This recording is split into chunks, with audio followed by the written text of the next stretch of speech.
Thank you for joining us this evening. This session is exams, wellbeing and revision tips. It's a half an hour session to give you some information and to speak to our ambassadors. One is a student ambassador who's currently studying at the university, and then our parent and care ambassador too.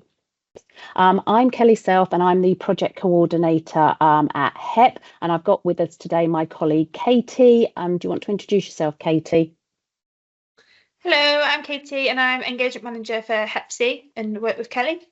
Lovely, thank you. And then we've got, who we'll introduce later, our student ambassador and our parent and carer ambassador as well. Okay, so this session is being recorded and we will send out the recordings week commencing the 7th of April, so you will get the presentation as well. So Hepp is an organisation that's called Higher Education Progression Partnership, so we shorten that to Hepp. We are jointly funded by both universities in Sheffield, and we're about going out to schools and around the region, so South Yorkshire, which is and North East Derbyshire, so Barnsley, Rotherham, Sheffield, Doncaster, and our job is to provide impartial advice and guidance to young people and adults, all about making that informed choice about higher education and whether it's right for them.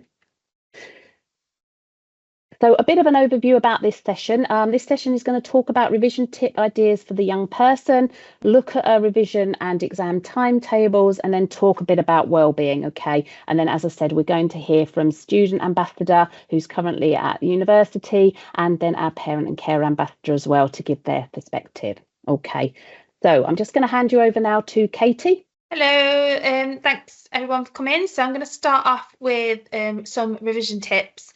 But I just want to be clear that this is not an exhaustive list, and a lot of what I want to do today is kind of signpost you to different resources that are out there to help parents and carers supporting their young person during this quite stressful time. But here are some kind of a summary of top tips for the revision element of the exam period. So the first thing, which is suggested in all the research everywhere, is to help with a routine for studying, and to try and help work out like which subjects are the hardest and make sure you dedicate time to them. And it's to create an achievable, realistic revision timetable and chunk it down. This can stop cramming, it can stop you doing like 10 hours at a time with no breaks. So really recommend supporting your young person to make a revision timetable. Also creating the right environment. So young people need a study space that's going to help them get in the zone and have that dedicated space to them if possible. And I've seen people do, even if it's just the corner of the living room, or if you've not got like a separate space, just for the revision time, dedicate a space for it. A way that you can help is to help with testing. So you can offer to help with practice tests, flashcards, quizzes, and that can be a great way to identify knowledge gaps. And it also doesn't require any knowledge from you, because they can create the flashcards as part of their revision and you can help test them. Definitely help try different revision methods. So not just reading through big textbooks, because that's not helpful. I always say, so I used to be a teacher, I always say, you're not revising if you've not got a pen in your hand. You can't just read to revise. So, it's really helpful to also, you could look at YouTube or podcasts or get creative with some spider diagrams or post-its, but just trying different things to find out what works for your young person. A great idea is to have a reward up your sleeve. Doesn't have to be massive, big or small. And then a few things that are easy to forget when your young person is, got so much to do, is trying to keep that sleep routine. Quite often students can be tempted to stay up all night and cram revision. That's not helpful because they won't be able to perform their absolute best. They're better off getting a good night's sleep rather than revising for an extra few hours. Alongside that is fueling the brain and making sure they're eating nutritious food and drinking plenty of water. Obviously the odd treat is fine, but really trying to keep the energy levels up with nutrition and lots of water, and that can help with energy and just feeling better as well. Breaks are so important when putting together a timetable, so making sure there are lots of breaks for that young person, as well as just reading or going through all the information, and that helps keep that mind sharp. So there's just 8 kind of quick tips. If we go on to the next slide, please. Again, so it's really important to know that one size doesn't fit all when it comes to revision. So linked here on the BBC Bite-Size website is a really great video. It's only a couple of minutes long, but it's all different students talking about what worked for them in particular. And I think it's a good one to watch, for you to watch or your young person to watch, on how to create that revision timetable and how it's, you know, you can't just use your friends because they do the same subjects as you, because that might not work for you. And it talks about how it's a great way to avoid cramming and helping people get organised to manage the workload of exams. So that's just a great resource there to point you towards. And they also have an example of a student revision timetable template that you can use. So if you wanted to use one, there's a BBC Bite-Size one on the link there. And something else, there's loads of different types of revision, but one thing that really stuck out to me from when I was teaching that I would always try and recommend is something called the, I don't know how to say this, Pomodoro technique, I'm going to say. But it involves 25-minute stretches of revision, followed by a 5-minute break. And then after 4 stretches of that, you then take a 30-minute break. And this is really proven to help with focus and breaks down tasks to feel more attainable. Because sometimes you'll hear students say, I've been looking at this book for 4 hours. That's not helpful overall, and it can just be exhausting. And then the last thing to talk about here is make sure you check the student exam timetable. So that is different to the revision timetable that you create yourself, but the exam timetable is personalised to that student you will get from school. And it says all the times and the dates of their exams. So if you can check that with your young person, get the dates in your own calendar, put it on the fridge, whatever, make sure there aren't any clashes or anything like that. And then you know what's coming. Sometimes it can be the fear of the unknown with revision. Next slide, please. Here's some handy do's and don'ts, and these aren't what I've created. It's also linked, I think, on the next slide is Parent Kind have created a parent guide to managing exam stress, and this is from them. So this isn't from me, but these are what they suggest as really great do's and don'ts for helping your young person through this time. So first of all, it can be really hard, but give them space and try not to add to that pressure unless they specifically ask for your help. Obviously, if they're doing absolutely nothing and having that conversation, but giving them a bit of space to make those decisions is seen as really helpful. And also talking to your young person about what might trigger them and knowing the signs of stress to help anticipate the problems to try and avoid it. And having those conversations have proven to help resilience in that young person as well. So putting a word to it and speaking about it can really help your young person. And as well, for some people, it could be not that long ago or a long time ago, but it's not always easy to remember how you felt when you were at school, but trying to empathise with your child's situation can help you understand what they might need and help them feel kind of listened and supported. And then what comes up with what to try to avoid is adding to that pressure, because if they're often putting pressure on themselves, so finding ways to avoid speaking to them about their exams, but avoiding that pressure. And then the next 2 I think are really, really important. The first one might feel a little bit obvious, but it's so easy for people, not just parents, teachers, anybody, to make comparisons, and students to make comparisons themselves. Or so-and-so's doing this, so-and-so's doing that, and oh, well, your sister did this, your brother did that. But everyone has different strengths and weaknesses, so it's not useful to compare your child's academic abilities to that of siblings, friends, and encourage them not to do the same as well, and find out what works for them.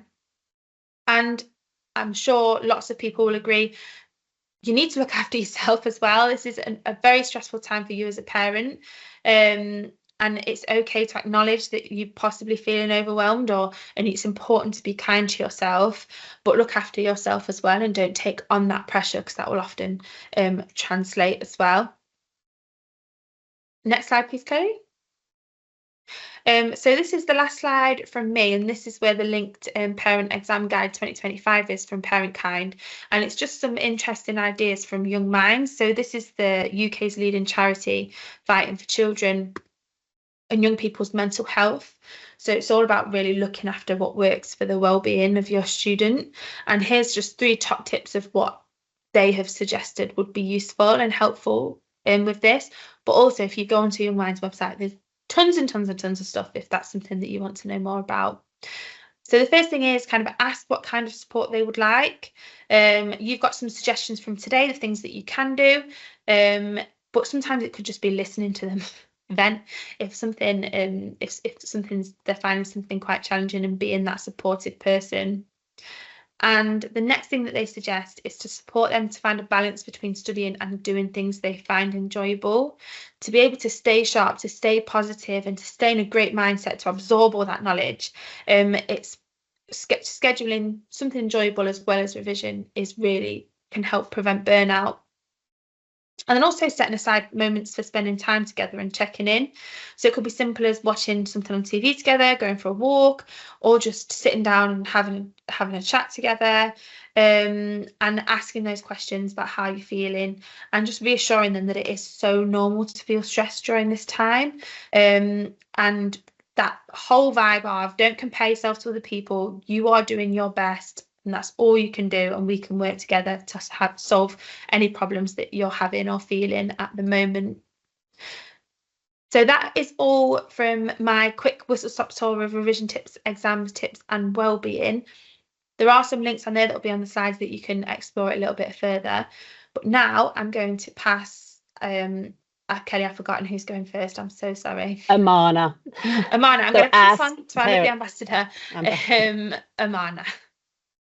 Hi, my name is Amana Said, and I'm a second-year physiotherapy student at Sheffield Hallam University. So I'm just talking about my course firstly. My course is a mixture of practicals and written assignments. So what I do when the exam's near, I just start the revision so early to make sure I'm revising in advance to reduce the stress. So whenever the exams are near, I always get really bad anxiety, like I'm always anxious. So I always try to use relaxation techniques, breathing exercises and yoga. So if like you're having exams come in soon, so you can try some relaxation techniques that will really help for the mindset. Then always make sure you kept like realistic goals. Don't just keep like we can revise all day, like a long day, that won't work.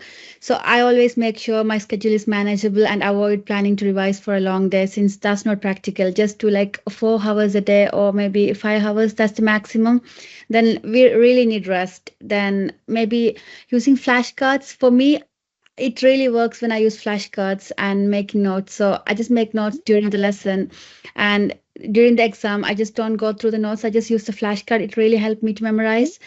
And getting enough sleep helps really well to focus. And yeah, make sure go to bed on time, like maybe get a time and make a set time, because during the exam time, if you don't revise, if you revise all long time and if you don't sleep, it's going to really stress your mindset and you won't be able to do well in the exam. So that's what I do in my exam.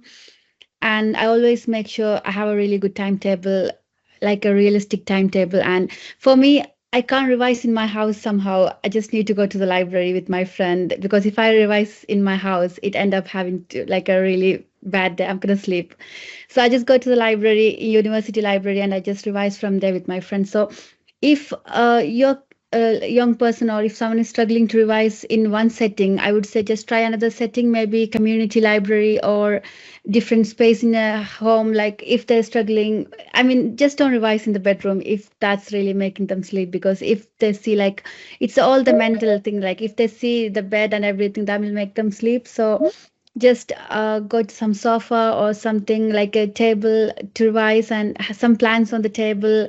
Just make it really beautiful, so it will make them to encourage, sit there and revise. And also try to use some noise, like background noise. I like rain or some fire on my background. So yeah, that's my tip.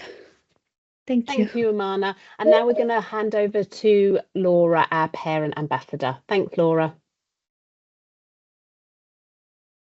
You're on mute. There we go. I'm Laura, I'm the parent ambassador. I'm also a student at the University of Sheffield studying history and philosophy, but I'm not going to talk about my experience. I'm going to talk about kind of how I supported my boys as they were going through their GCSEs and A-levels, that kind of thing. So a topic that's been repeated quite a lot through everything that has been said so far is really identifying the right things for you, really identifying and talking to your young person and kind of getting them to really think about what works for them from the past, trying new things, that kind of thing. I think not comparing themselves to other people and being able to sort of localize these ideas can really help them to feel supported in many ways, because it's not just about the support that they've got externally, it's about the support they're offering themselves through the identification of these things. So some of the things that we did, my eldest, he's 21, which is just insane, but he's 21 and he's actually graduating in June. He was a COVID graduate from school, and then obviously things were still kind of a bit strange when he went into college, but by the time he came out of college things were a bit more normal. Now he did a practical subject, he did music, so there was no at-home revision in the typical form that we sort of think about when we think about revision. And I think that's something, a key thing to acknowledge, because whatever it is that they are studying, there are going to be many different things and different ways in which they revise for their assessments. With my younger, he has more of a theoretical subject, so for him it was a lot more sort of sit down, look at your books, that kind of thing. And we had some go-tos with both of them, different because they work differently. My middle son has ADHD and dyslexia, so his needs just need to be met in a different way. But this again comes back to identifying what works for the individual. So we had our go-to, and it was just a list of things, and it was things like go for a walk, which factors into that, have a break. I'd say that actually a lot of what we did factored into having a break.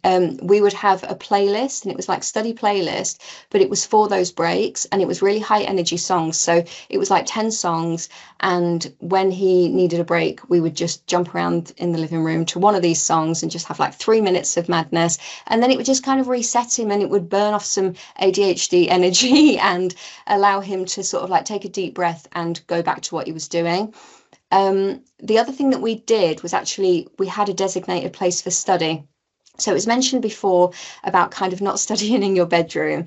And I think one of the things that I found as a student, but also for the boys, was knowing that they studied at the table rather than in the bedroom. It meant that within the home, there was a designated place. It didn't blur the lines. So if they were studying on the sofa, for example, then when they closed their laptop, they kind of couldn't shake off that feeling of study. They couldn't create the space of just being able to relax and watch TV, because they'd been in that space all day in a very different mindset. So having a designated place in the house, but like it was mentioned before, having variety. So in the home, it was at the table, but we'd go to cafes and we'd go to big fancy homes with big gardens and lay a blanket out, and they'd study there. And that variety also helps because it stops them feeling, I think, just like the Groundhog Day. And I think a lot of the time when they're going through this really intense period, being able to step out of that but still be productive is a really useful thing. And the final thing I'll mention is the open communication, having that open line of communication and reassuring them that you're not expecting perfection. It's about them doing their best. Reassuring them that if they're having a tough day and it's a timetabled day for study and it's just a tough day, it's okay. We can budge that day onto another day. We will make time. We will make space. Really being that person that alleviates that pressure. But having that open communication where they feel comfortable talking to you about this stuff is going to serve you, because if they go off to university, having that open means that if they're feeling a bit homesick or they're struggling or whatever, they're going to turn to you. So I think that is probably, out of everything I've said, that's probably the most important. Thank you, Laura, and thank you, Amana. We'll go on to the next slide now. We're going to talk about a bit about our resources. So Hepp Hub has a lot of resources on it that are specifically for parents and carers. We've got a new guide that's on there that you can download that has lots of information about going on to higher education. Okay, and then we have also a termly newsletter, which we've got the QR code in the corner of this slide. If you log into that, we send out a newsletter every term that links to lots of different things. So for this one, there'll be things on wellbeing, then we have things on student finance, we also have things on clearing. So there's lots of different information that you can gain from those parent and care newsletters, with also blogs from our student ambassadors and our parents. But on the website, there is also lots of information for underrepresented groups in higher education to look at going into higher education, and that is for, we have sites for disabled students, care experienced students and young carers, as well as mature students. So they're just a bit of information about what we have on our website. We also are going to now load up a poll. So we've got 2 polls that are going to come up into the chat before we go through and do some questions. Now they are going to just be things, rate your understanding of how to support your young person through their revision and exams, what we've gone through today. There's also a second question that's just about your views on this session.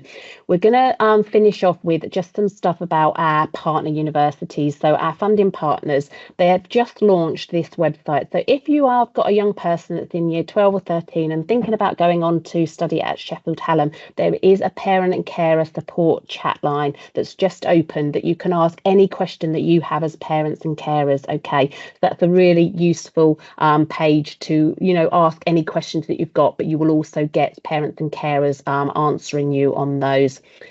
Something that our partner universities also offer is they offer lots of different applicant schemes for people that are underrepresented in higher education. So SHU Progress is the university, and they have special contacts and lots of contextual offers for different groups which they support, which is listed on the right hand side. So if you have a young person that is thinking of coming to Sheffield Hallam, you can always contact them. As I said, these slides will be sent out.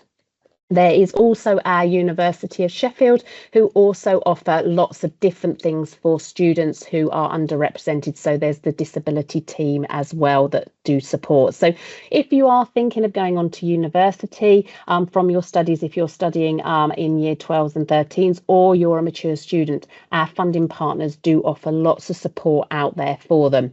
Okay, so that's the end of our talk. What we now want to do is go to the chat function. So I am going to stop sharing. As I said, these slides will go out so you can get all of our emails, our website and our phone numbers on there. But I'm going to stop sharing so that I can answer any questions in the chat that we've got. Let's have a look and see if I can see it. Any questions? If you want to just put them in there, then we can go through.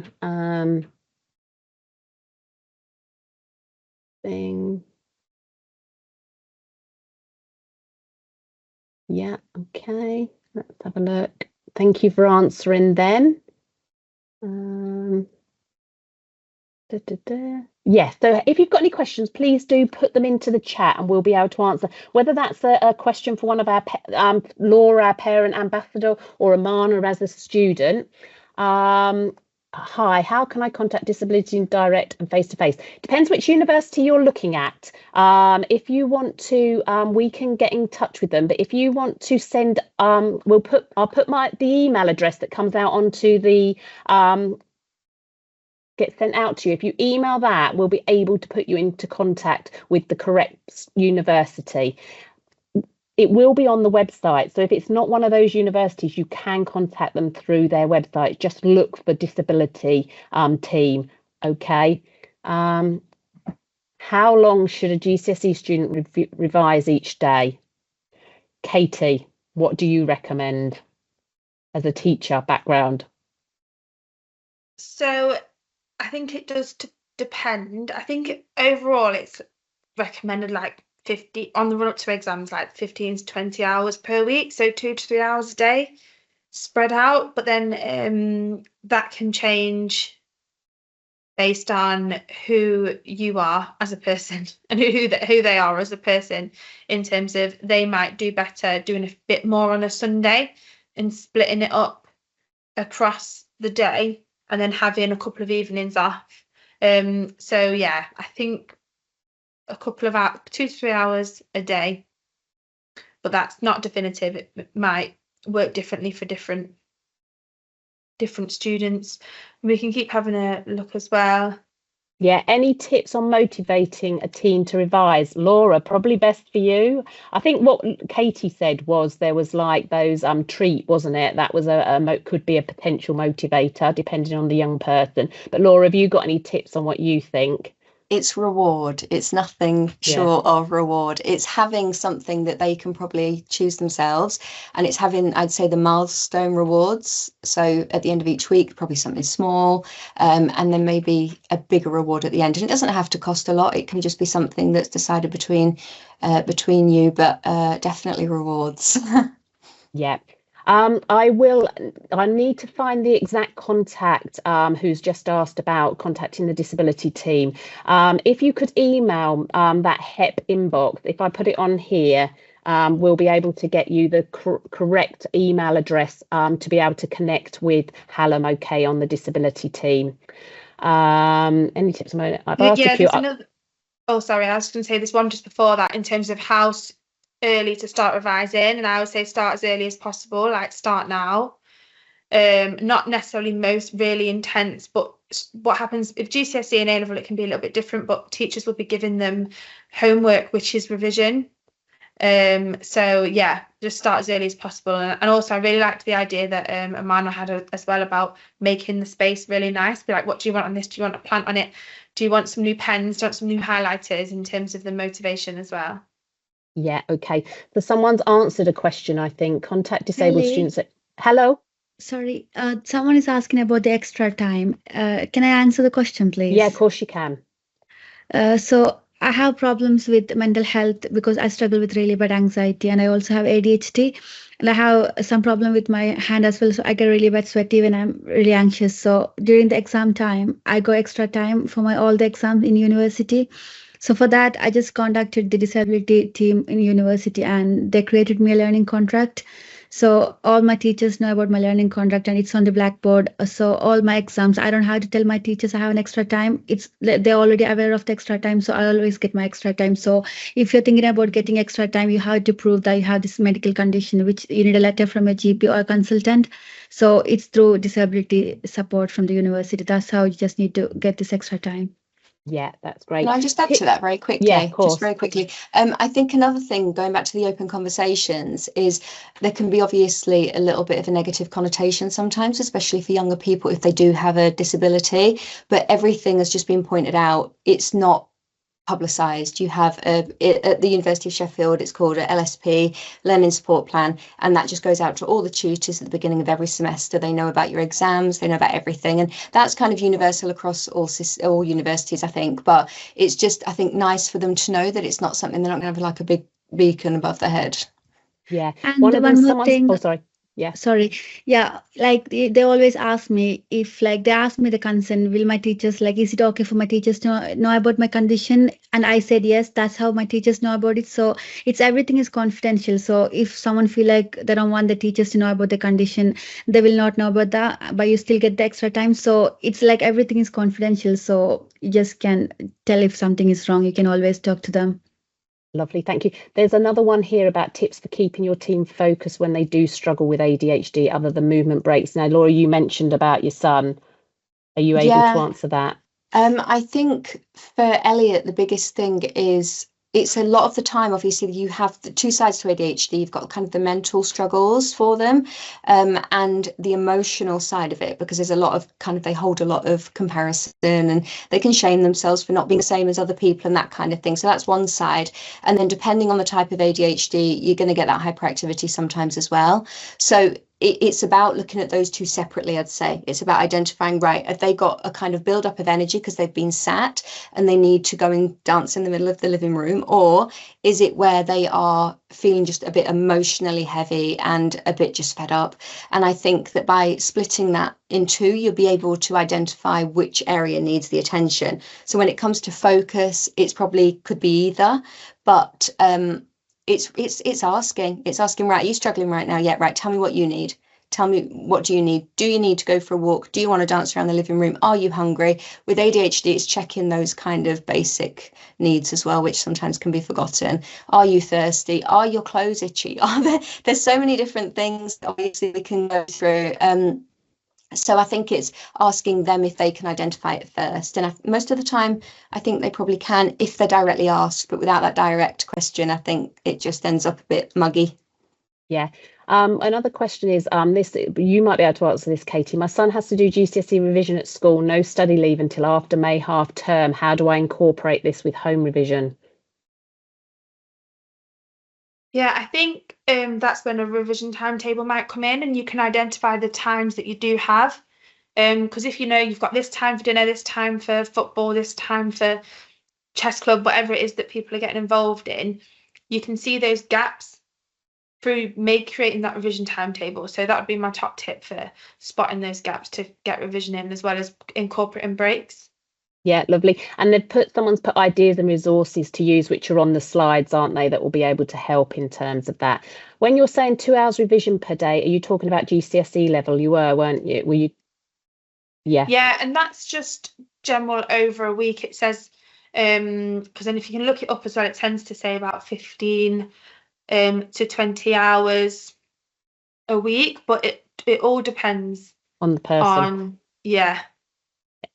Do you know when they get their exams? Sorry, yeah, go on, Laura. Sorry, one tiny thing. I think it obviously depends on the subjects as well as just being pulled out, because my sons go to, my two younger go to UTC in Sheffield, and that is a vocational school. So they have a lot of practical subjects, and then their more academic subjects are streamlined into maths, English and science. So I can't help obviously with that. So it's like what's been said, kind of it depends on the individual and what subjects can be revised at home. Yeah, definitely. Do you know roughly when they get their exam timetables? I would have thought they might have them by now. Yeah, they should have them by now. I would suggest asking them, Talking to the school. Your school, asking your form tutor or whatever. You can, no, I wouldn't suggest that actually. You can find out when the exams are online, but it's so complicated. So you need the timetable from school really. So yeah, students should have them by now. Or they'll be coming soon. Brilliant. I'm just going over to the other one. Should teens be restricted from their phones when revising? I think that's a personal decision within your family, isn't it, really? It's what works for them, if that, that personal, I would imagine. Do you agree, Katie? Yeah, if it's going to cause a massive hoo-ha, it might not be the right balance for you to have that conversation. Me, even now, when I've got work to do, I have to put my phone in the other room. Because the habit of picking it up.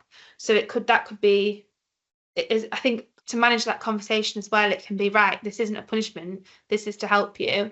And then your break is going to be, you can just switch off and scroll TikTok for a bit, and I've got some chocolate digestives, and then we'll have a chat, and then you can get back to it, kind of thing. So I think if it is one of those things where you think that, I think if you have it as a conversation, as an encouraging conversation, it might work better.